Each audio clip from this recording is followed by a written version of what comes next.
Haleluya. Yesu ashimwe cyane. Nongeye kubaha ikaze mu izina rya Yesu. Nanjye nihaye ikaze muri aya materaniro.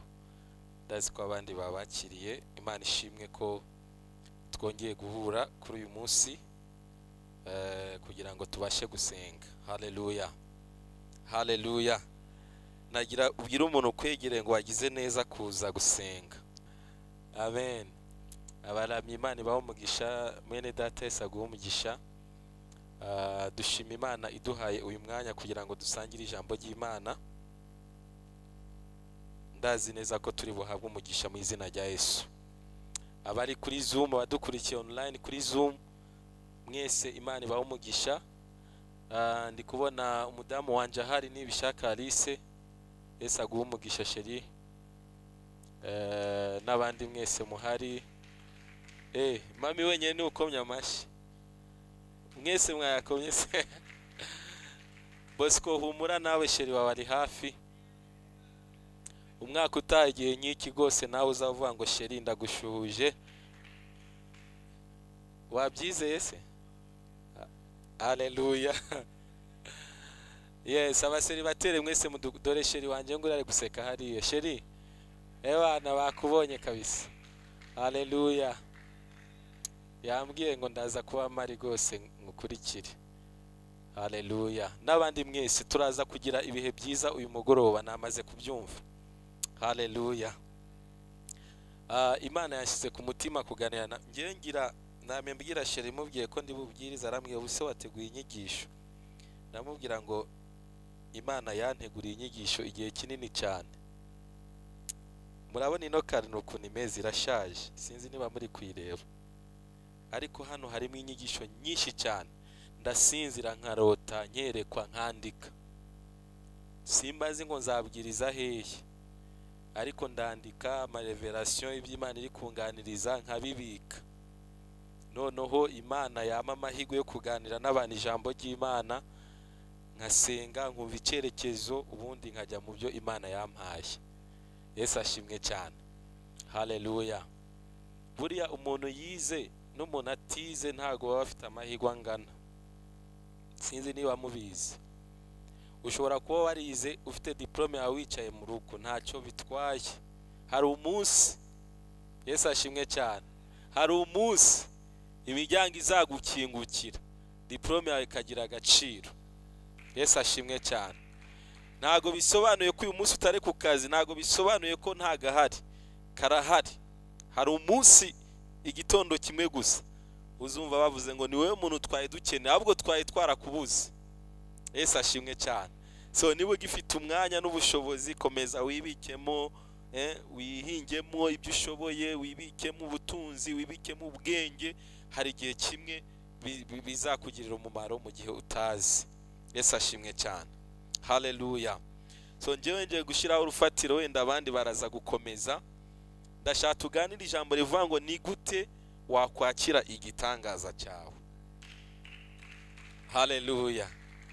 Ngewe ndizera ko neza iyi sezo turiko turajyamwo ni sezo yo kwakira ibitangaza. Kandi ikintu nasobanukiwe, umuntu ashobora kurara muri gereza akabyuka yabaye ministre w'intebe igitondo kimwe. Ibyo ngibyo gose iyo uko niko Imana ikora ibintu. Ushobora kuryama nijoro uri umuseribateri ukabyuka mu gitondo wabonye fiance. Ntago bisaba igihe kinini cyane. Haleluya. Yesu ashimwe cyane. Haleluya. Igitangaza ntabwo bisaba Imana umwanya nakanya gato gusa, nkuko wasinzira ugakanguka gutya ugasanga ikintu cyakoretse. Na isezo rero turiko turajyamo uhereye nonaha hari ibitangaza Imana igiye kumanura mu bwoko bw'Imana. Ariko tugomba kumenya ngo ni gute turi bubashe gusingira kubicakira, ni gute twabigeraho. Haleluya. Haleluya. Icyo nakubwira kimwe nuko gusa umuntu wese ari karanyumva, hari igitangaza kije mu nzira ye. Hari igitangaza c'Imana kije mu nzira ye. Niba uri kurumva ijwi ryanje, hari igitangaza c'Imana kiri mu nzira yawe. Witegure guhura nacyo mu izina rya Yesu. Haleluya. ubundi n'abantu twize teoloji hari uburyo tugenda ibintu byose tubishyiramo ubwenge, ariko Imana ishimwe ejo bundi mami hari akantu yambwiye numva kare ko abantu twize teoloji biba bitugoye cyane kuvuga ibintu tuba dushaka ibintu bifite fagite, ibintu birimo ubugenge. Ariko reka nkubwire, Pawulo yaravuze ngo igihe nazi wanyu ngo ntabwo naje mbabwira amagambo y'ubugenge. Amagambo y'ubugenge hari abantu b'abafilozofe bayafite, sibyo? Ariko ugasanga n'ubundi nta kintu kizima tumarira. Dukeneye amagambo arimo ubuzima bw'Imana. Yesu ashimwe cyane. Ubu ushobora kuzana nkakubwira ngo kuva i Kigali kugera i Yerusalemu harimo ibirometero 600. Yesu abisamariya y'Yuda yakoze urugendo rw'iminsi 3, kandi urugendo kugira ngo umuntu arukore bimusaba ibi nibi. Ayo n'amakuru mba ndi kuguha, ariko ayo makuru nta kintu yakumarira. Yesu ashimwe cyane. Haleluya, haleluya, haleluya. Dukeneye amakuru arimo ubuzima bushobora guhindura umuntu. Yesu ashimwe cyane. Nakubwira ngo nonaha kuko waje imbere y'Imana ubuzima bwawe burahindutse kandi bugahinduka. Yesu ashimwe cyane. Ko waje gushaka Imana, ubwo bugwayi ufite ntabwo uri butahane, urataha wakize. Ibyo nibyo dukeneye kumva. Yesu ashimwe cyane. Itorero rya Kristo riri kugenda ritakaza imbaraga cyangwa se agaciro Imana yarihaye. Kubera iki? Kubera kudahagarara mu butware, mu bubasha Imana yarihaye. Niyo mpamvu abantu benshi uyu munsi ibintu by'Imana barabisuzugura, ibintu by'Imana babifashe nk'ibyano babatekamutwe. Oya, ntago ari byo. Tugomba kugaragaza ububasha n'ubushobozi bw'Imana Imana yateretse mu bizeye Yesu. Haleluya. Ni gute rero wakwakira igitangaza cyawe? Bamaye iminota mikenya, nari nzi ko mfite iminota myinshi, ariko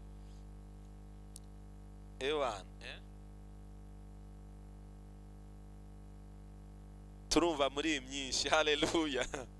Yesu ashimwe. Imana imuha umugisha. Reka nkubwire gatonya definition y'igitangaza. Igitangaza ni ikintu Imana ikora kirengeye ubwenge bwacu. Ikintu Imana ikora mu buzima bwawe kirengeye understanding yawe, ibitekerezo byawe, ubwenge bwawe. Kuko ibyo abantu bashoboye nyene abantu barabishoboye,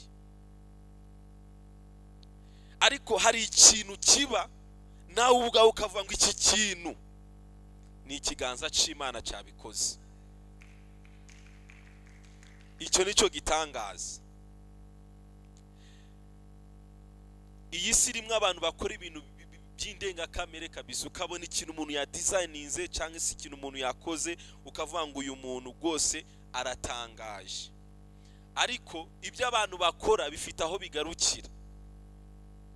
Ubwenge bw'abantu bufite aho bugarukira. Yewe science igerageza gushakisha uburyo abantu babasha kubaho neza.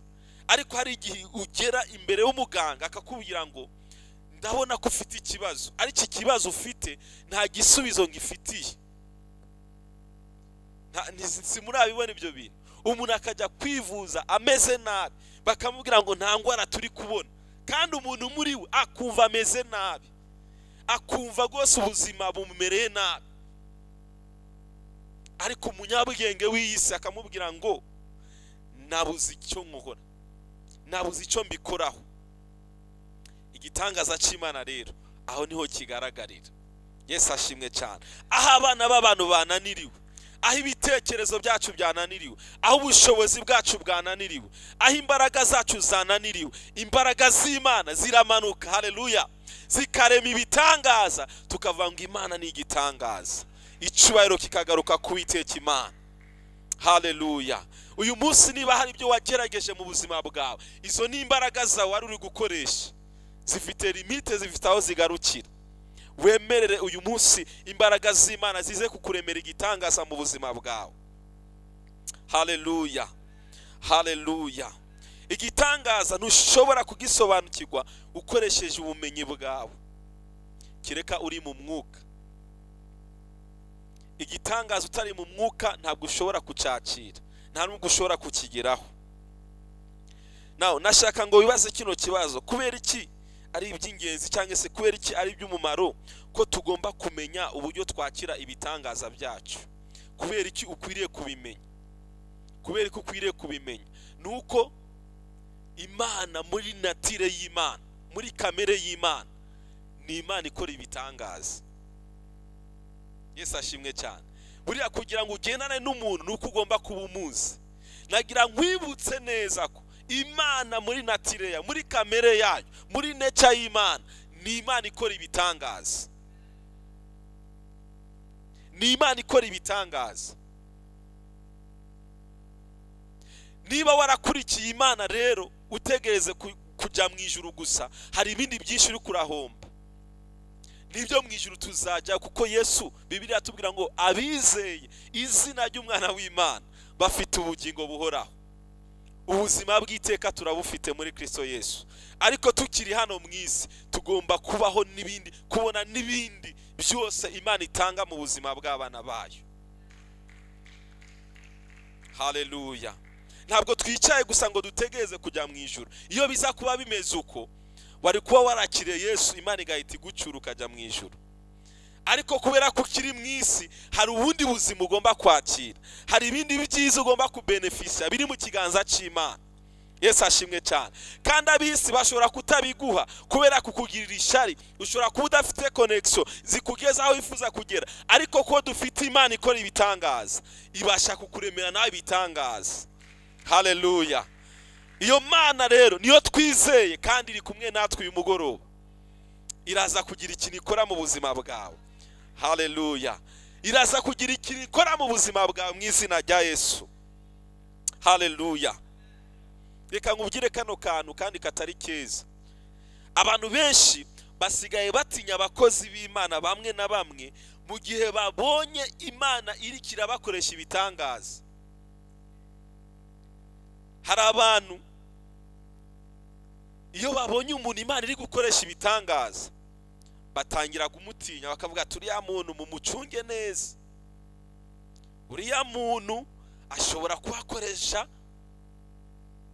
imbaraga z'ikuzimu, uriya muntu mumugendere kure.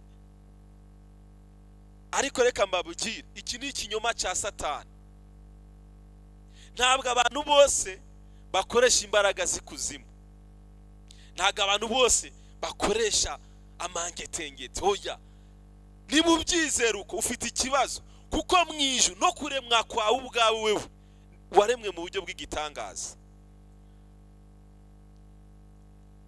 Kuremwa kwawe wewe wicaye hano cyangwa se uri kuranyumva, uburyo Imana yakuremye ni igitangaza.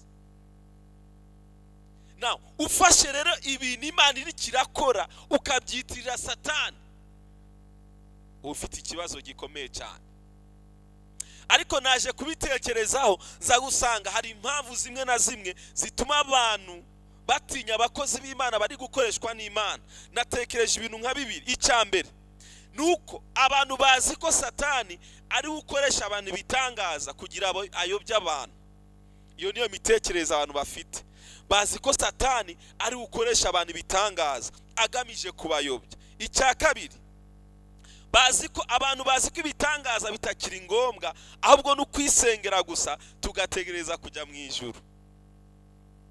Hari umuntu avuga ati njyewe ibyo bintu by'ibitangaza sinkeneye kubyumva, njyewe ikintu ntegereje gusa, ntegereje ko Yesu azaza akanyijyanira mu ijuru. Ikindi cya gatatu, ntabwo abantu bigishijwe neza ko Imana n'ubu igikora ibitangaza.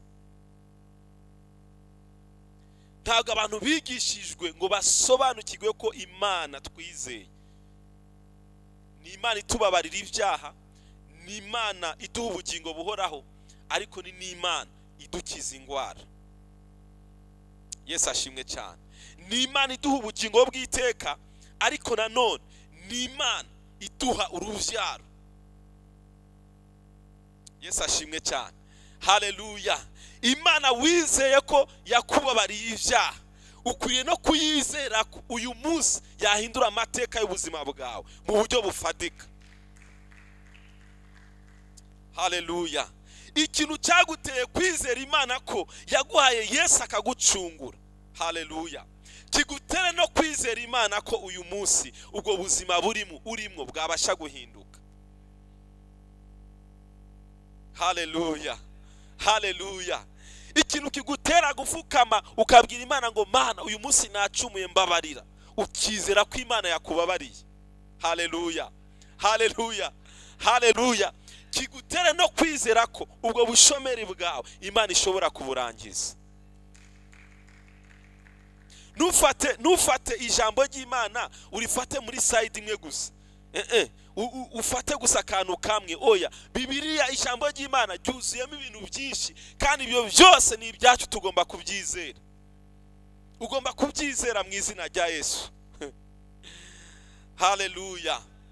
Ugomba kubyizera mu izina rya Yesu. Uyu munsi hari ibintu abantu badashobora kwizera kubw'amagambo, bagomba kwizera kubw'imirimo Imana iri gukora. Haleluya, haleluya. Abantu bumvise amagambo inshuro nyinshi ariko bakeneye kubona ibitangaza Imana iri gukora. Yesu ashimwe cyane. Haleluya, haleluya. Ushobora kuvuga uyu munsi ngo Imana yampaye amahoro mu mutima, ukabivugara hano wenda tukabyumva uri kubivuga gusa, bikatugora kubyumva 100%. Ariko uje hano ukatubwira ngo dore mfite impapuro hano bampimye ngwaye sida, dore hano naje ku gicaniro kwa mbere baransengera, none navuye kwa docteur yambwiye ko sida yagiye, dufite fact. Yesu ashimwe cyane. Haleluya, haleluya. Ibyo bintu bivuze nta muntu uzashidikanya. Haleluya. Kandi ibyo Imana nibyo yifuza gukora mu buzima bwacu. Ntabwo amagambo twavuze yonyene gusa ahagije, agomba gukurikirwa n'ibimenyetso n'ibitangaza kugira ngo abantu barushirizeho kwizera Imana. Yesu ashimwe cyane. Mu ijuru hari Imana ikora ibitangaza. Ndagusengera ngo mu izina rya Yesu nawe Imana igira ikikora mu buzima bwawe. Haleluya. Uyu mugoroba Imana igire ikintu ikora mu buzima bwawe mu izina rya Yesu. Reka turebe Yesu gatonya ageze mu isi, amwe mu magambo yabanje kuvuga. Luka igice cya 4 umurongo wa 14. Luka igice cya 4 umurongo wa 14. Haleluya. Ukomeze kwizera mu magambo turi kuvuga, kuko kwizera kuzanwa no kumva, kandi iyo umuntu agize kwizera abasha kwakira ibidasanzwe. Luka igice cya 4 umurongo wa 14, Bibiliya iravuga ngo Yesu asubira i Galilaya afite imbaraga z'umwuka. Inkuru ye yamamara mu bihugu byose bihereranye naho, yigishiriza mu masinagoge yabo, bose baramuhimbaza. Aja i Nazareti iyo yarerewe ku munsi w'isabato, yinjira mu isinagogi nk'uko yari amenyereye. Arahagarara ngo asome, bamuha igitabo cy'umuhanuzi Yesaya. Arakibumbura, abona igice cyanditswe ngo 18, umwuka w'Iteka ari kuri nje. Yesu asimwe cyane. Ngo nicyo cyatumye asiga kugira ngo mugirize abakene ubutumwa bwiza. Yantumye kumenyesha imbohe ko zibohorwa, ngo n'impumyi ko zihumuka, no kumenyesha abantu iby'umwaka w'umwami agiriyemo imbabazi. Haleluya. 20. Amaze kubumba igitabo, agisubiza umurinzi w'inzu, aricara. Abantu bose bari mu isinagogi baramutumbira. Yesu ashimwe cyane. Yasomye ijambo ry'Imana risanzwe ryanditswe mu buhanuzi bwa Yesaya. Abantu bose bari basanzwe barimenyerera rino jambo. Haleluya. Ararisoma, ariko asoje aricara. Noneho abantu bategereza, nk'uko ndi kuvuga ibyanditswe, bategereza kugira ngo bumve ese araza kongeraho iki mu byarangije gusoma. Yesu ashimwe cyane.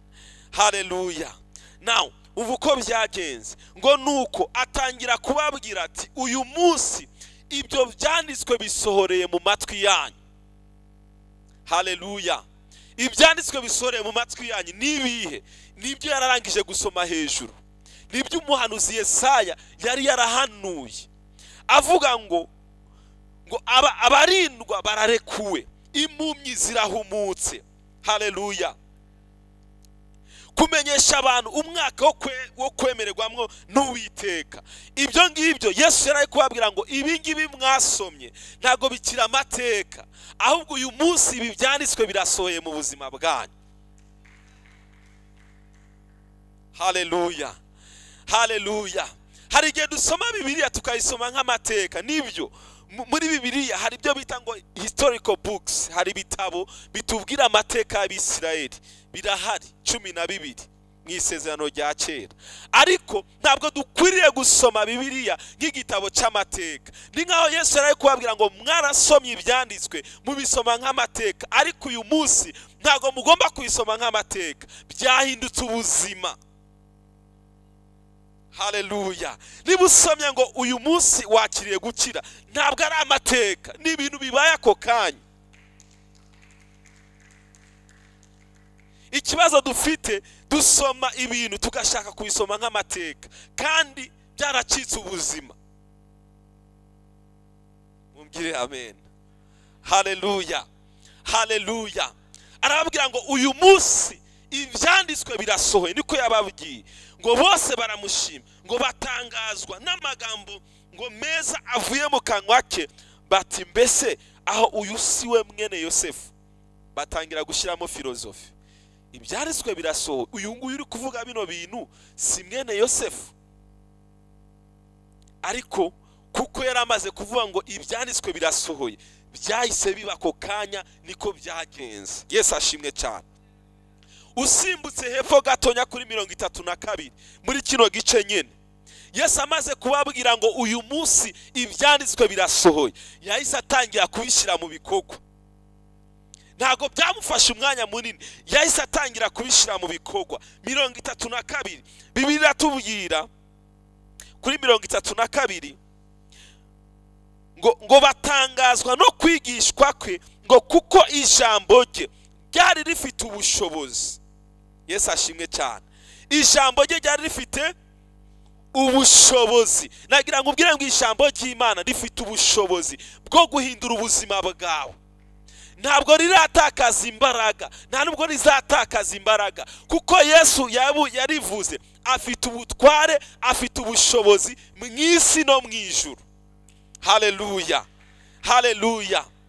Nubwo atari kumwe natwe mu buryo buri fiziko, ariko ari kumwe natwe. Yabwiye abigishwa be ngo nahaye ubutware, nahaye ububasha mu isi no mu ijuru. Haleluya. Nagira ngo ubwo bubasha buri mu izina rya Yesu bukuremera igitangaza mu izina rya Yesu.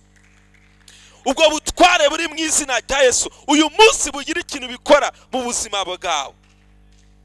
Haleluya. Haleluya. 33 ngo nuko mu isinagogi hariho umuntu utewe na dayimoni, atakambira Yesu ati, ayiwe duhuriye he Yesu w'i Nazareti, uje kuturimbura? Ndakuzi uruwera w'Imana.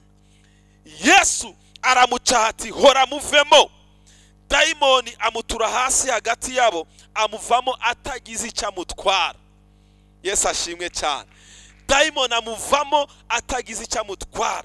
Bibiliya iravuga ngo bose barumigwa kuri 36.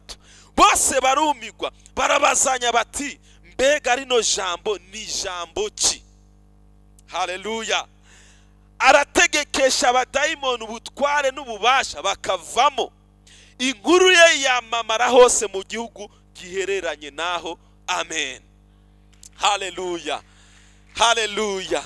Iyo Yesu avuze ikintu mwene data, nagira ngo ubwire ngo kirakoreka. Akivuga ngo kirabaye, uwo mwanya kiba kibaye. Yesu yarababwiye ngo uyu munsi byanditswe bisohore hagati muri mwebwe. Haleluya. Ndasenga ngo icyanditswe gisohore mu buzima bwawe. Icyo Imana yavuze mu buzima bwawe gisohore mu izina rya Yesu. Haleluya. Imbaraga zituruka mu ijambo Yesu afite, haleluya, rihindura amateka y'ubuzima bwawe. Uyu muntu wari urimo dayimoni yarari mu isinagogi, yarari mu itorero, yarari mu iteraniro, ariko abafarisayo n'abakuru b'idini nta kintu bigeze bamumarira. ntabwo ryari irya mbere uyu muntu urimo dayimoni aje mu rusengero, kuko usomye no mu byakozwe n'intumwa igice cya 3 Bibiliya twereka Petero na Yohana bazamutse mu rusengero basanga ngo umugabo w'ikirema, birava ngo bahoraga bamuterura bakamwicaza hafi y'urusengero. So hari igihe abantu bajya guterana ariko aho hantu nta buzima bw'Imana buhari, abantu bagakwitwa n'abadayimoni bari kumwe n'abakozi b'Imana, abantu bagakwitwa n'abarozi bari kumwe n'abakozi b'Imana, abantu ingwara zikabazengereza bari kumwe n'abakozi b'Imana. Mureke uyu munsi tubwire Uwiteka Imana yaremye isi n'ijuru, Imana uri imbaraga zikora ibitangaza, abantu babone gukora kw'Imana mu buzima bwacu. Niryo sengesho ni gusenga Imana muri iyi minsi, agasuzugura abantu bafite ku itorero, agasuzugura abantu bafite ku bakozi b'Imana, kararangizwa n'imbaraga z'Imana Imana igiye gusuka mu bakozi bayo. Haleluya. Kararangizwa n'imbaraga z'Imana zigiye kumanuka mu buryo budasanzwe, kuko ibyo Imana ikoze niyo wabishidikanya bizaba byakoretse mu izina rya Yesu. Haleluya. Haleluya. Haleluya. Mureke tugerageze, mureke tugerageze. Mujye muza hano kuwa mbere dusenge, mujye muza hano dusenge, mujye muza hano duhamagara Imana. Hari ibyo Imana igiye gukorera hano hantu, ndababwiza ukuri, hari ibyo Imana igiye gukorera hano hantu. Niba mwarahuye n'abantu bakabatuburira, muze murebe imbaraga z'Imana ziri kuri kino gicaniro, muze murebe ibyo Imana igiye gukora.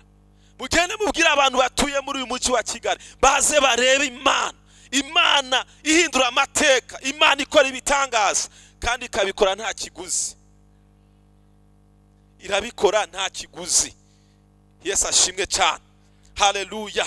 Uyu muntu yararambiwe mu sinagogi ahaza kenshi, ariko Yesu ahageze. Haleluya.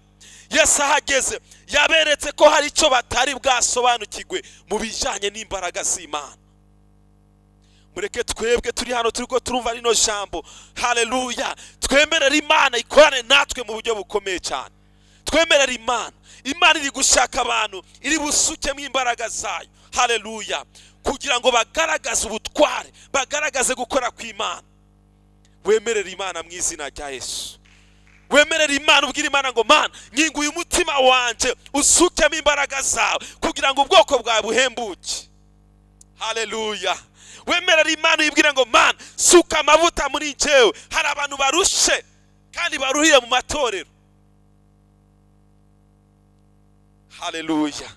Imana ishimwe ko hari imbaraga zidasanzwe Uwiteka Imana agiye gusuka mu buzima bwacu, kandi izo mbaraga ziraza guhindura amateka y'ubuzima bw'abantu benshi. Haleluya. Haleluya. Yesu arababwira ngo uyu munsi ibyo mwasomye ntago bikira amateka, ahubwo byacitse ubuzima. Ibyo wasomye, ibyo wumvise, haleluya, ni amateka, ariko uyu munsi mureke bicika ubuzima muri twebwe, bive mu mateka urumva kera. Oya, uyu munsi Imana iri gukora iki? Haleluya. Haleluya. Va ku buhamya bwa kera twarazamukaga imisozi, uyu munsi bimeze bite? Imana ikora ibitangaza, ntabwo yigeze ihinduka, iracakora. Iracakora. Yesu aracakora. Haleluya. Yesu aracakora. Cyumweru gishize natashe mu rugo nsanga umwana wanje yagwaye, ararembye, ameze nabi. Mfite umwana umwe w'umuhungu, ni umuhanuzi. Haleluya. Yitwa Navi. Sanga yagwaye, twari kumwe n'umukozi w'Imana Furaha, tuvuye mu giterane, batubwira ngo umwana yarembye. Geze mu rugo rwose umwana yari yarembye, niba ari uko tutari tumenyera ibyabo, ariko yari yarembye. Furaha arabizi, twari turi kumwe. Umwana nta mbaraga, akaguru akaboko yataye hariya kandi hariya, areba hejuru, ubona nyine ko nta buzima afite. Umwana ndangije ndamufata, ndabwira Imana mu mutima, Mana, uyu mwana niwe wamumpaye, ariko icyo nzi cyo ntabwo umwana Satani ari bumujyane. Ntabwo Satani ari bumufashe guca mu biganza, ntabwo Satani ari bumujyane. Haleluya. Kandi koko ntabwo yamujyanye. Imana ishimwe cyane. Ibyo Satani yari yaragambiriye byose byahindutse ubusa. Navuze ngo uyu mwana navi ntaho uri buke. Sibyo fura? Ntaho uri buke. Haleluya. Nitwemere ko Satani adukinira hejuru. Dufite ubuzima Imana yaduhaye muri Kristo Yesu. Niyo wabyibuka ukibuka ko ari ikintu umwanzi Satani n'uyu mwana niba turi kuvugana uri kunyumva, ukibuka ko hari icyo umwanzi Satani yashyize mu mubiri wawe. Nagira ngo usabe ngo ukibwire ngo imbuto yose data atabibye muri njyewe iranduke mu izina rya Yesu. Nona wibitekereza ngo nzabikoresho. Niba uzi ko ari ikintu umwanzi Satani yabibye mu mubiri wawe, yabibye mu buzima bwawe, kibwire ngo nona imbuto yose umwanzi yabibye mu mubiri wanjye isohoke mu izina rya Yesu. Ndagendana n'abantu bari kwizera, bari kumva icyo Imana iri kuvuga. Niba turi kugendana abantu bari kumva ibyo Imana iri kuvuga, abari byo mukoreraho gusa nta kindi. Kuko Yesu yaravuze ngo ibyo mwasomye muri Yesaya, ibyo bahanuzi bavuze ntago bikira amateka, byamaze kuba ubuzima. Byamaze kuba ubuzima. Ntago ari amateka. Oya, ntago ari amateka, n'ubuzima. N'ubuzima. Haleluya. Haleluya. Imana ishimwe cyane. Haleluya. Yesu yazanye imbaraga, arabwira ngo uyu munsi nzanye imbaraga mwarazumvise mu mateka, ariko nono reka mbibereke ko bitakira amagambo. Akirangiza kubivuga, igitangaza cya mbere kiba kirakoretse. Anavuga ati attention, uyu muntu atandukanye n'abandi bakozi b'Imana, n'abandi bantu twabonye mu masinagogi, atandukanye nawe. Ibyo avuze niko bigenda. Haleluya. Haleluya. Ndasenze mu izina rya Yesu. Haleluya. Imbaraga z'Imana zimanukira ubuzima bwawe, zicagagure imigozi yose umwanzi Satani yabohesheje ubuzima bwawe mu izina rya Yesu. Haleluya. Haleluya. Umva, birashoboka ko nkurikiye nonaha hari indwara iri mu mubiri wawe, hari ubukene buri mu buzima bwawe, hari ibibazo biri mu buzima bwawe, hari imyuka mibi yateye ubuzima bwawe, hari ibintu byose bibi byose byakurunanye. Birashoboka kuri kuranyumva nonaha ubifite mu buzima bwawe, ariko ngufitiye amakuru meza. Dufite umwami Yesu avuga ngo ibyo wumvise ntago bikira amateka, ahubwo n'ubuzima. Kubohoka n'ubuzima bwawe, gutabagwa n'Imana n'ubuzima bwawe. Haleluya. Haleluya. Haleluya. Reka nkubwire, iyo ugerageje kureba neza usanga muri Bibiliya ahantu hose Yesu yageze, ahantu hose Yesu yageze ubuzima bw'abantu bwarahindutse. Haleluya. Kandi yakoze ibitangaza byinshi cyane bituma abantu benshi bizera Imana. Reka mbabwire, ibitangaza birakenewe mu mubiri wa Kristo. Ibitangaza birakenewe mu mubiri wa Kristo. Yesu yageze ahantu arabwira abantu ngo basi niba mutari kumva kubyo ndi kubabwira, mwizere. Haleluya. Mwizere kubw'ibikorwa ndi gukora hagati muri mwebwe.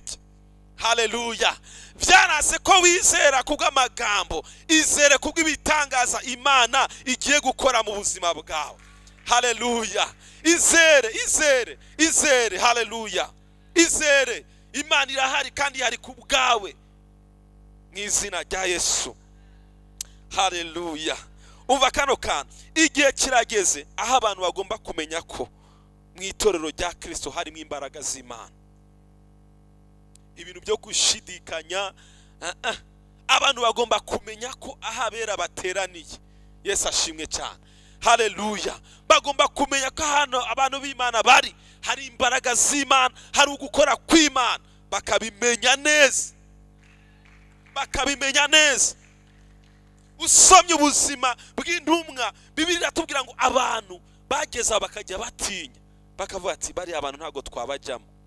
Kubera iki batinya? Batinya imbaraga z'Imana zari ziri muri bo. Bakavuga aba bantu ntago twabiyunga. Mureke bene data, imbaraga z'Imana zigaragare muri twebwe. Kandi imbaraga z'Imana Imana igiye kuduha ntago arizo kutubyariza inyungu zacu, oya, nizo guhesha Imana icubahiro. Haleluya. Ibitangaza Imana igiye gukorera muri twebwe ntabwo ari byo kwikururiraho ubutunzi n'iki, oya, nibyo guhesha Imana icubahiro, kuko turakeneye ko abantu bamenya ko mu ijuru hari Imana. Imana ishimwe cyane. Haleluya. Hari abantu bibaza ngo tuza kubwiriza kugira ngo tubone amafaranga, dushiraho amaministeri n'ibiki kugira ngo tubeho, oya, mu ijuru hari Imana itunga abakozi b'Imana. Ariko twebwe turiho kugira ngo tugaragaze imbaraga z'Imana, abantu bizere. Nibyo Yohana yanditse aravuga ngo ibyatumye, impamvu yatumye Yesu akora ibitangaza ngo kwari kugira ngo abantu bizere Imana, bizere, bayizere, bayikurikire. Haleluya, haleluya, haleluya. Imana ishimwe cyane, Imana ihabwa icubahiro. Haleluya. Yesu aracakora ibitangaza, kandi akora ibitangaza by'ubwoko bwose. Imana ishimwe kubw'abaririmbyi baturirimbishije indirimbo nziza. Ibidashobokera abana b'abantu imbere y'Imana birashoboka, imbere y'Imana birashoboka. 38 turi hano nyene muri Luka igice cya 4 ku murongo wa 38 ngo arahaguruka asohoka mu isinagogi yinjira mu nzu ya Simoni. Now Yesu ntabwo yakoreye ibitangaza mu masinagogi gusa, yageze no mu ngo z'abantu. Haleluya, haleluya. Yageze no mu ngo z'abantu. Abantu mudukurikiye online, Yesu ntabwo ari bukorere hano gusa, no muri biro yawe aho uri Yesu aragusangaho agukorera igitangaza mu izina rya Yesu. Haleluya. Aho wicaye udukurikiye Yesu araza kugusangaho nyene akora igitangaza mu buzima bwawe. Ngo nuko ngo nyirabuki wa Simoni yari agwaye ubuganga bwishi, ngo nuko baramwingingira amuhagarara iruhande acaha ubuganga bumuvamo. Muri ako kanya arahaguruka arabagaburira. Byafashe igihe kingana gute? Muri ako kanya. Mvuga ngo muri ako kanya, muri aka kanya, apanejo. Yesu ashimwe cyane, Yesu ashimwe cyane. Yes, ndabizi neza ko Imana izakugirira neza, ariko no muri kano kanya Imana yakugirira neza. Yesu ashimwe cyane. Muri kano kanya uri hano Imana yakugirira neza niba ubyizeye nonaha. Haleluya, haleluya. Nonaha Yesu yakugirira neza. Ese murabyizeye? Nonaha twicaye hano, nonaha wicaye hano. Nyirabuko wa Petero yaragwaye ameze nabi, Yesu aramusengera ahita ajya kubagaburira. Esho muri twagiye gusura mwene data hano tugiye gusura umugwayi, tugezeyo aratugaburira ajya kudushakira ibiryo kandi yaragwaye. Haleluya. Yatubwiye ngo njengo nukunye ariko ugwara neza. Yabati njewe nta nukunye, kandi ubwo twabonye umuntu Imana ni igitangaza. Haleluya. Umva uje wizera Imana ni birashika gose umubiri Satani ashobora kuwutera, ariko ntuzahererane n'abadayimoni, agasuzuguro k'abadayimoni ntuzagaherana. Ujye uvuga ati no. Yesu ashimwe cyane. Haleluya. Njewe rero mami ndashaka kwizera Imana ikora ibitangaza by'aka kanya.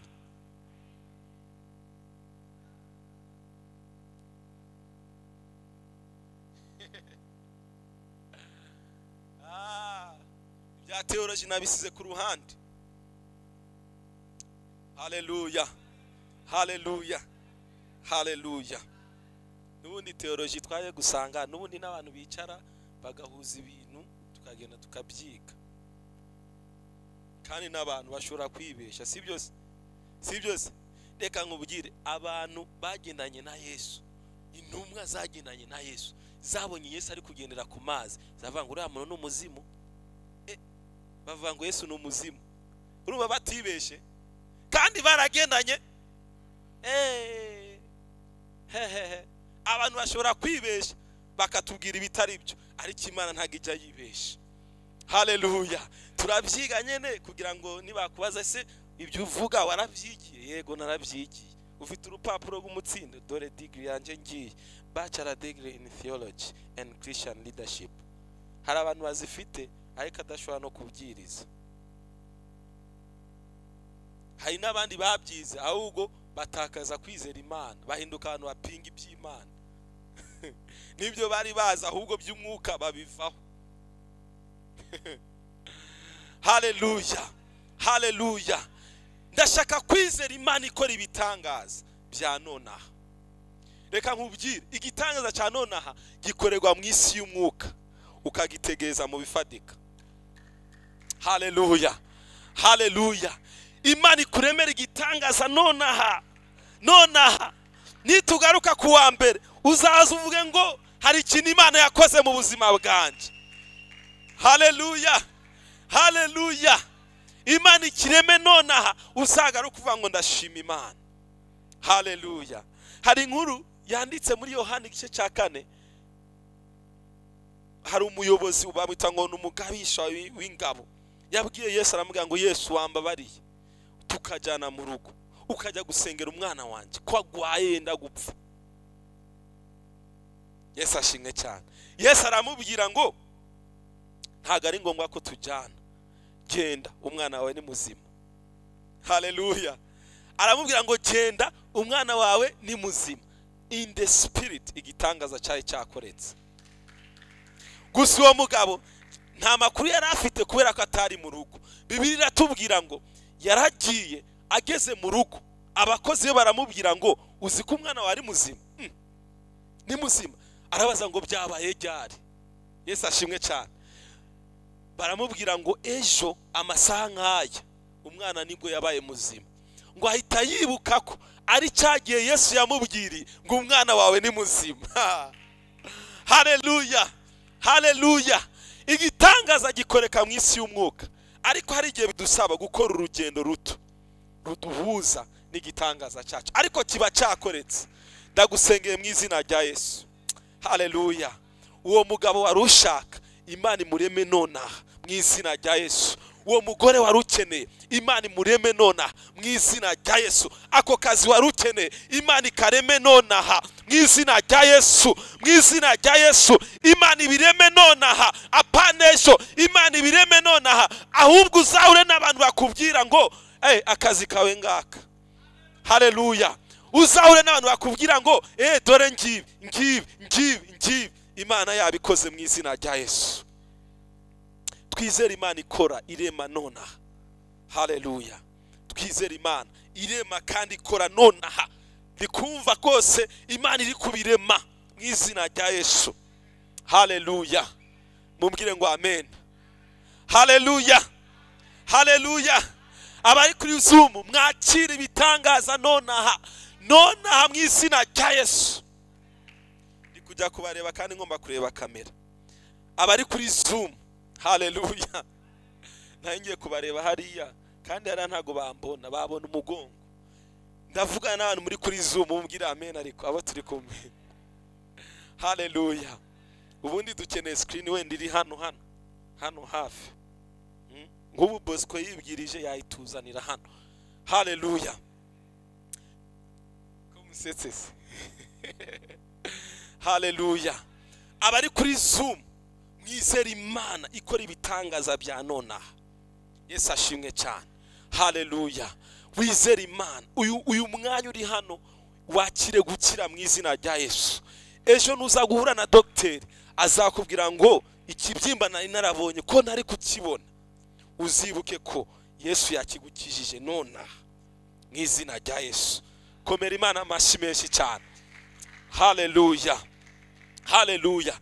Twizere Imana ikora ibitangaza. Reka simbuke gatonya ntajya mu bintu byinshi cyane, ariko nkubwira ibintu nka bibiri byatuma nono wakira igitangaza. Nari ngi gukora introduction gusa. Ibintu bibiri. Icyambere. Haleluya. Ngira ngo avance. Haleluya. Ikintu cyambere, kuza gusenga ufite inyota yo kwakira igitangaza. reka mbabwize ukuri, kuza gusenga niba hari ikintu ukwiriye kwitaho mu buzima bwawe, uvuye mu rugo uje guterana, cyuze ufite inyota yo kubwira Imana ngo Mana nje ndi tayari guhura nawe. Hari abantu baza mu materaniro ariko batari tayari rwose, ukabona umuntu yarangaye, ukabona umuntu ntagahari neza mu iteraniro. Hari akantu nigeze kumva, sinzi niba ari blague cyangwa ari ukuri, abantu bari mu iteraniro, noneho pastor aravuga ngo tugeze mu mwanya turashaka abantu 5, buri muntu uri buduhe miliyoni. Noneho umuntu yarasinzira ahita ahaguruka, atumvise ibyo bavuze, abarahagurutse. Pastor ahita avuga mukomera amashi umuntu ugiye kwitanga miliyoni, ahita areba abana yongera aricara. Ntabwo yari yumvise ibyabaye, yari yarangaye, yari yasinziriye. Abantu benshi hari igihe baza mu rusengero basinziriye, ariko tugomba kuza dufite inyota yo guhura n'Imana. Ibintu byose ukabishyira ku ruhande, ukavuga ngo Mana ko mfashe uyu mwanya wo kuza gusenga, ndakeneye guhura n'imbaraga zawe. Yesu ashimwe cyane. Haleluya. Ibyakozwe n'intumwa igice cya 14, reka turebeho gatonya rino jambo rishimangira bino nari nsoje kuvuga, kuza ufite inyota yo guhura n'Imana. Haleluya. Ibyakozwe n'intumwa igice cya 14 ku murongo wa 8, Bibiliya iravuga ku murongo wa 8 ngo irusitira ngo hariho umuntu wavutse aremaye ibirenge. Uyu n'umuntu wari ufite ikibazo, yavutse agizene aremaye ibirenge, ngo ntabwo yari yigeze atambuka. Urumva ko yari afite ikibazo, ashobora kuba yarakivukanye. Yesu ashimwe cyane. Haleluya. Umurongo wa 9, uwo yumvise Paulo avuga, haleluya, ngo nawe amuhanze amaso. Dore abantu rero bakiri ibitangaza. Uyu mugabo yarazi ikibazo afite. Yesu ashimwe cyane. Yumvise Paulo ari kuvuga ubutumwa bwiza, aravuga wewe turajyana ninjye nawe tu. Yesu ashimwe cyane. Ninjye nawe. Bibiliya ivuga ngo uwo, ngo yumvise Paulo avuga, ngo nawe amuhanze amaso. Paulo yamuhanze amaso ngo abona afite kwizera kwamuhesha gukizwa. Haleluya. Hari igihe wicara mu iterana nk'uko uri kubwiriza, wareba abantu ukavuga ngo uyu muntu ari tayari kwakira igitangaza. Ukabyumva no mu mwuka, ukareba umuntu ukavuga ngo uyu muntu ari ready. Yesu ashimwe cyane. Yumvise Paulo avuga, ngo nawe amuhanze amaso abona ko afite kwizera kwamuhesha gukizwa. Yesu ashimwe cyane. Juhanga amaso umuntu guhagaze imbere, kandi ube sensible ku kintu cyose avuze, kuko reka mbabugire ibi bintu byose ndi kuvuga ntago ari byo nanditse, nta nibwo ari byo nateguye. Hari iby'Imana yespira, hari iby'Imana ihumeka mu bantu bari imbere y'ubwoko bwayo. Hari amagambo Imana ishira mu kanwa kacu. Iyo umuntu aguhagaze imbere, hari ubuntu bw'Imana bumanukira. Iyo uri tayari ubasha kwakira igitangaza. Yesu ashimwe cyane. Kandi ubwo buntu burahari hano muri kino kibanza bwo kugendererwa n'Imana, burahari. Haleluya. Avuga n'ijwi rirenga riti, byuka uhaguruke, ibirenge byawe weme. Haleluya. Arabandanduka, aratambuka. Abahateraniye bose babonye icyo Paulo akoze, bavuga n'ijwi rirenga. Haleluya. Haleluya. Mu runyakuruwani bati, Imana zitumanukiye mu ishusho y'abantu. Yesu ashimwe cyane. Mureke dufashe abakozi b'Imana bari kutubwiriza. Haleluya. Babone ko dufite kwizera kuduhesha gukizwa. Hari igihe wumva umuntu musengere koko, wapi ukabona wapi kabisa, ukabona wapi. Rimwe na rimwe hari igihe abantu baterana bakabuza Imana gukora, kandi Imana ihari. Mureke tube open, imitima yacu ikinguke, tuze dufite inyota yo guhura n'Imana. Uraza kubona Imana ikora mu buzima bwawe. Ndakubwiza ukuri, uraza kubona Imana ikora mu buzima bwawe. Ntugasamare, ntukarangara igihe cyose ijambo ry'Imana riri kuvugwa. Ntukarangara igihe cyose turi gusenga, ahubwo tega ugutwi neza wumve icyo ijambo ry'Imana riko riravugana nawe. Jutega amatwi neza, wumve umwuka uhari muri uyo mwanya, ugendane nabo. ibyo bizatuma ubasha kwakira igitangaza mu izina rya Yesu. Haleluya, haleluya. Ese uyu munsi ufite kwizera kwa guhesha gukizwa? Ufite kwizera kwa guhesha kwakira igitangaza? Haleluya. Ufite kwizera kwatuma ubuzima bwawe buhinduka, kuko Imana yirahari. Yesu ashimwe cyane. Imana irahari, Imana irahari, Imana irahari. Umuririmbyi yitwa Forotera ararimbye aravuga ngo ntibisaba ko ngukoraho kugira ngo menye ko uhari, kugira ngo menye kuri mu ruhande rwanje. Oya, bisaba kwizera gusa. Imana yaravuze ngo aho babiri cyangwa batatu bazaba bateranye, haleluya, mu izina ryanjye nzaba ndi hagati yabo. Imana ndakubwiza ukuri, Imana irahari, Imana irahari. Yesu ashimwe cyane. Niba utabyizeye, ngewe ndizera umwe, babiri, batatu.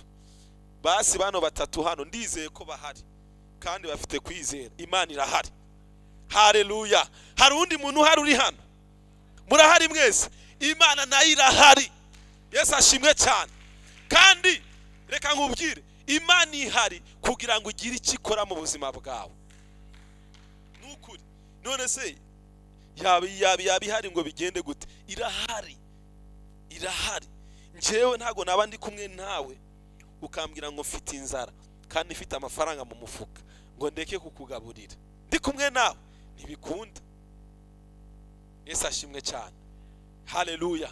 Niba ndi umuntu ushobora kuvuga ngo mwene data ndi kumwe nawe afite ikibazo kandi mfite ubushobozi bwo kugikemura, nkagikemura, uribaza ko Imana iri kumwe nawe yareka gukemura ikibazo ufite ihari iri kumwe nawe? Ntago bishoboka. Haleluya. Imana iri kumwe natwe mu izina rya Yesu. Haleluya. Reka nsoreze kuri kano kanyuma, ubundi tuze gukomeza n'izindi gahunda, nahindi gushiraho fondation. Mu mwanya turaza kuba turi gusenga, mu kanya turaza kuba turi kumva n'ibindi bitandukanye. Ariko icyo naje kukubwira nuko mu ijuru dufite Imana ikora ibitangaza, kandi ibyo bitangaza ni kimwe mu bintu yashizeho kugira ngo abantu tubashe kunezererwa iyi si. Yesu ashimwe cyane. Iyi si ntabwo ugomba kuyibamo ufite uburakari, ufite imijinya. Oya, no, haleluya. Ntabwo Imana yakuremeye muri iyi si ngo ube ufite imijinya. No, no, no, no, no, no. Uri umwana w'Imana, ugomba kubaho unezerewe. Niyo wahura n'ikintu kiguchallenging, jya wibuka ko mu ijuru hari Imana ibasha guhindura ibihe, ibasha guhinduranya ibihe, ugasubira ku murongo ukabaho unezerewe. Yesu ashimwe cyane. Haleluya, haleluya. Imana ishimwe cyane. Ikindi cya kabiri cyatuma wakira igitangaza, haleluya, kumvira ijwi ry'Imana ukaryizera byakuremera igitangaza. Kumvira ijwi ry'Imana ukaryizera byakuremera igitangaza. Haleluya, haleluya. Soma muri Luka igice cya mbere, Luka igice cya mbere umurongo wa 28. Bibiliya iratubwira kuri 28, 26. Mu kwezi kwa gatandatu marayika Gaburiyeli atumwa n'Imana mu mudugudu w'i Galilaya witwa i Nazareti. Yesu ashimwe cyane. Tugendane neza, mumbwira amen, mumbwira amen. Marayika yaratumwe n'Imana atumwa mu mudugudu w'i Nazareti ku mwari wari warasabwe n'umugabo witwa nde? Witwa Yosefu, wo mu nzu ya Dawidi. Dusimbukire kuri 28. Amusanga aho yari, aramubwira ati, ni amahoro uhiriwe, umwami Imana ari kumwe nawe. Niko yamubwiye. 29. Ariko we ahagarika umutima cyane n'iryo jambo. Mariya yahagaritse umutima n'ijambo bamubwiye. Avuga ati, iri jambo bambwiye ko numva riteye ubwoba. Ngo atekereza iyo ndamutso icyarico. Bijya bitubaho rimwe na rimwe mu buzima. Hari igihe Imana itubwira ibintu cyangwa abakozi b'Imana bakatubwira ibintu tukumva umenga ntago turi kubyumva neza, cyangwa se ntago bisobanutse, ntago turi abambere. Na Mariya niko byamugendekeye, atekereza kuri iyo ndamutso. 30. Marayika aramubwira ati, witinya Mariya, haleluya. Witinya Mariya ngo kuko uhiriwe ku Mana, haleluya. Kandi dore uzasama inda, uzabyara umwana w'umuhungu, umwite Yesu. Aya ni amagambo marayika yari kubwira nde? Mariya. Yari kumubwira amagambo nk'uko nawe wafata Bibiliya ugasoma amagambo, cyangwa se Imana ikakubwira ibintu, amagambo. Yesu ashimwe cyane, haleluya. Reka dusimukire 31, haleluya. Bibiliya avuga kuri 31 ngo no 32 ngo azaba mukuru, azitwa umwana w'isumba byose, kandi umwami Imana izamuha intebe y'ubwami yesekuruza Dawidi. 34 Mariya abaza marayika ati ibyo bizabaho bite ko ntarajyamana n'umugabo? Imana ishimwe cyane, haleluya. Yumvise hari igitangaza kigiye gukoreka, ariko kirenze ibitekerezo byiwe, kirenze nibyo nababwiye tugitangira. Igitangaza ni ikintu Imana ikora kirenze ibitekerezo byacu. Nawe aribaza ngo ibi bintu bizashoboka bite? Ni nko kubwira umuntu muri iki gihe cyacu ugeze mu myaka 50, umwana w'umukobwa ageze muri 50 atarabyara, Imana ikamubwira ngo ugiye gushaka umugabo kandi uzabyara. Ibyo bintu mu bitekerezo byacu na filozofi n'ubwenge bw'abana b'abantu tuba twumva bidashoboka, ariko imbere y'Imana birashoboka. Mariya aravuga ngo ibi bizashoboka bite? Haleluya. Marayika aramusubiza ati umwuka wera azakuzaho, haleluya. Umwuka wera azagirane, azakuzaho. Umwuka wera kuzeho mu izina rya Yesu. Ni wowe ndiko ndabwira, umwuka wera kuzeho mu izina rya Yesu. Umwuka w'imbaraga kuzeho mu izina rya Yesu. Umwuka wera kuzahindura amateka y'ubuzima bwa mu izina rya Yesu. Aramubwira ngo ibyo uri kuratekereza mu buzima bwawe ntago byashoboka, ariko umwuka wera naza, umwuka wera naza biraza gushoboka. Yesu ashimwe cyane, haleluya. Hari ibintu bigiye gushoboka kuko umwuka wera, haleluya, amanukiye ubuzima bwacu. Hari ibintu byari byaradindiye, ariko umwuka wera agiye gutuma bishoboka mu izina rya Yesu.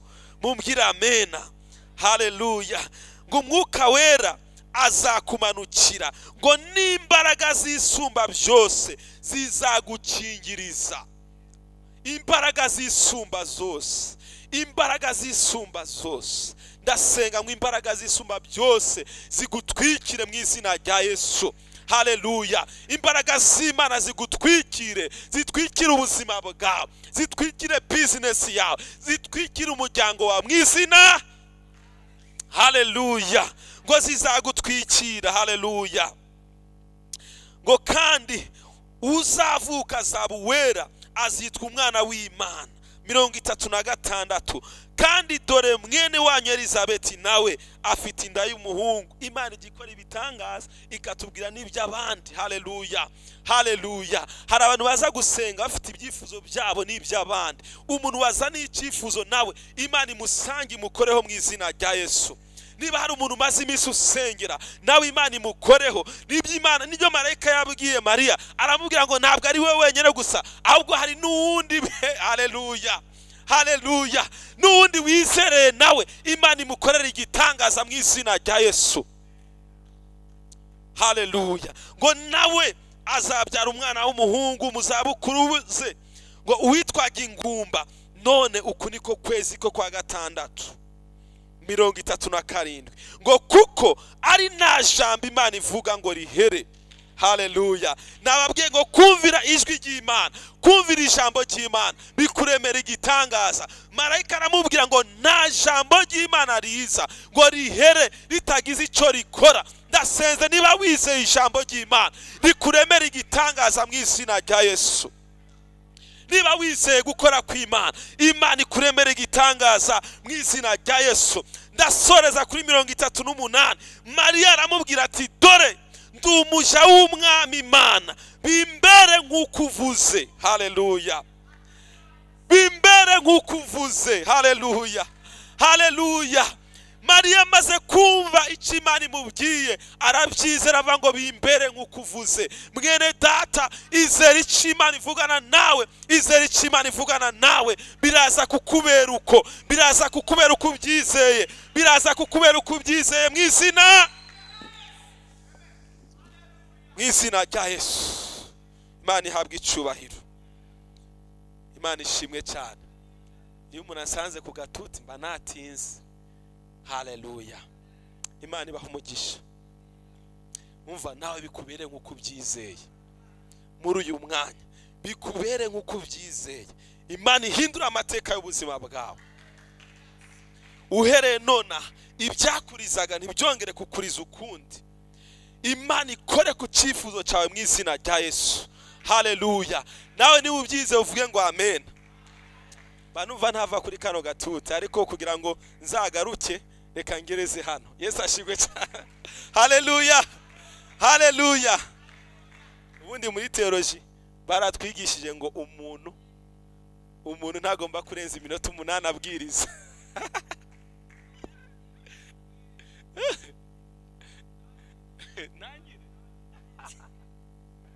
Yesu ashimwe cyane.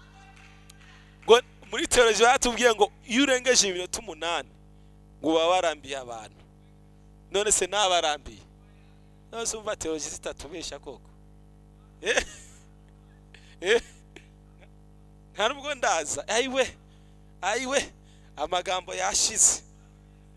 Haleluya. Muhaguruke dusenge gatonya. Haleluya. Muhaguruke dusenge gatonya. Niba ubyizeye ako kanya bikubera uko nyene. Haleluya. Ndashaka kubona abantu bavuga ngo mwami aka kanya bimbere uko byizeye. Yesu ashimwe cyane. Haleluya. Abantu baraguhemukiye ariko ntago uzongera guhemukirwa ukundi. Abantu baraguhemukiye. Ningiye hano numva ijwi riramye ngo hari umuntu uri buze guterana wahemukiwe, ariko ngo Imana iramubwira ngo ntabwo uzongera guhemukirwa ukundi. Hari abantu baguhemukiye ariko uyu munsi birarangiye. Niba uri online warakomerekejwe n'abantu, bya bikomere by'indega kamere ntago bizongera. Imana ikuzaniye saison sha mu buzima bwawe. Imana ikuzaniye saison sha mu buzima bwawe. Ni none anagaresho Imana ikuremeye saison sha muri uyu mwanya. Nagira ngo usabe ngo uzamure ijwi ryawe ubwire Imana ngo Mana ndizeye ijambo ryawe uyu mwanya nonaha, ndizeye gutabagwa nonaha, ndizeye guhindurirwa amateka nonaha. Zamura ijwi ryawe usenge mu izina rya Yesu. Data, mu izina rya Yesu, ijambo ryawe ni ukuri, ijambo ryawe rirarema, ijambo ryawe rikora ibitangaza. Abaryizeye mwa ntago bajya bakogwa n'isoni. Ijambo ryawe riracyafite ubutware bwo guhindura amateka y'ubuzima bwacu. Ndasengeye abantu bose bari kunyumva nonaha mwa bizeye gukora kwa Mariya, yizeye ijambo marayika mubwiye rimuremera igitangaza. Ndasenze mu izina rya Yesu Kristo mwa abantu bari hano abadukurikiye kuri Zoom bafite lebelebo siketeya, bafite ibigeragezo n'intambara, bafite ibyifuzo bimaze igihe, uyu mwanya mwami Imana, uyu mwanya papa, uyu mwanya data, uyu mwanya bila sete kele la soveteria la sipalia la sontelebo shaya. Hallelujah. La rabo sontokoliblo shaya. La siventelia senteleble chateau pali savaya. Uyu mwanya witeka mwami Imana, rema ibitangaza mu buzima bw'abana bawe. Reka abana bawe bakire gukira indwara zose ziri mu mibiri yabo nonaha ndategetse imbuto yose Satani yabivye mu buzima bwacu iranduke. Imbuto y'indwara Satani yabivye mu buzima bwacu iranduke nonaha mu izina rya Yesu. Iranduke nonaha mu izina rya Yesu. Iranduke nonaha mu izina rya Yesu. Ibibazo Satani yaduteje, ibigeragezo Satani yaduteje, reka nonaha mwami ubishira iherezo, ubishira iherezo, ubishira iherezo, ubishira iherezo. Bila sikelebo shate ila sivatolia perebo shato kolibo antalia siventelia. Ubishira iherezo mwami w'abami, ubishira iherezo papa, ubishira iherezo data, ubishira iherezo, ubishira iherezo mwa, ubishira iherezo.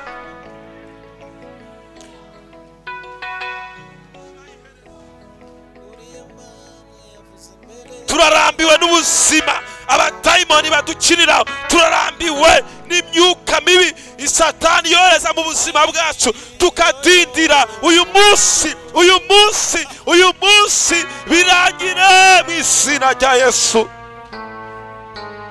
Uyu munsi birangire mwa, uyu munsi birangire. Hagira umuntu atabagwa nonaha, hagira umuntu akendererwa nonaha, hagira umuntu haleluya yakira igitangaza nonaha, yararushe mu mutima yakire kubohoka nonaha mu izina rya Yesu. Nonaha mu izina rya Yesu yakire guhindurirwa amateka nonaha mu izina rya Yesu. Abantu ubuzima bwarabacanze, reka mwami Imana wongera ubarememo ibyiringiro nonaha mwami, nonaha mu izina rya Yesu.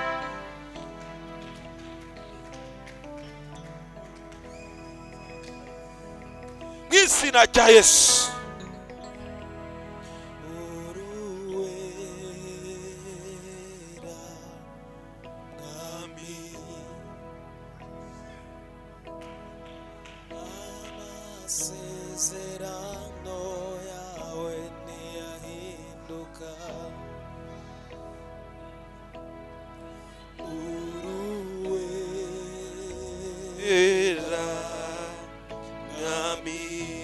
kandi ijambo ryawe, kandi ijambo ryawe mwami nukuri nukuri. amasezerano yawe ntiyahinduka. uruwera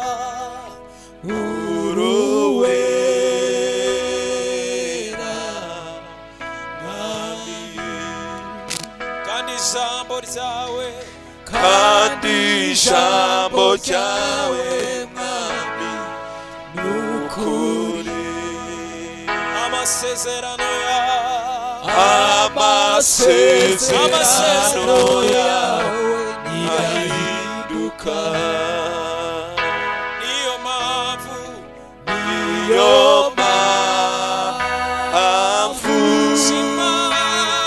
shima izina ryawe mwami. niyo mpamvu shima izina ryawe, shima izina ryawe mwami. uruwera gitare, uruwera gitare, uri umwami usumba, uri umwami usumba bose. ijuru no mwisi nta wundi wasa nawe. uruwera gitare, uri umwami usumba, bose. ijuru no mwisi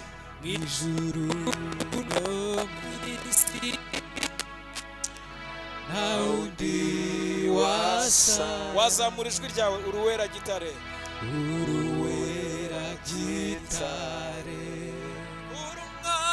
uri umwami usumba byose. ijuru no mwisi nta wundi wasa nawe, wundi wasa nawe.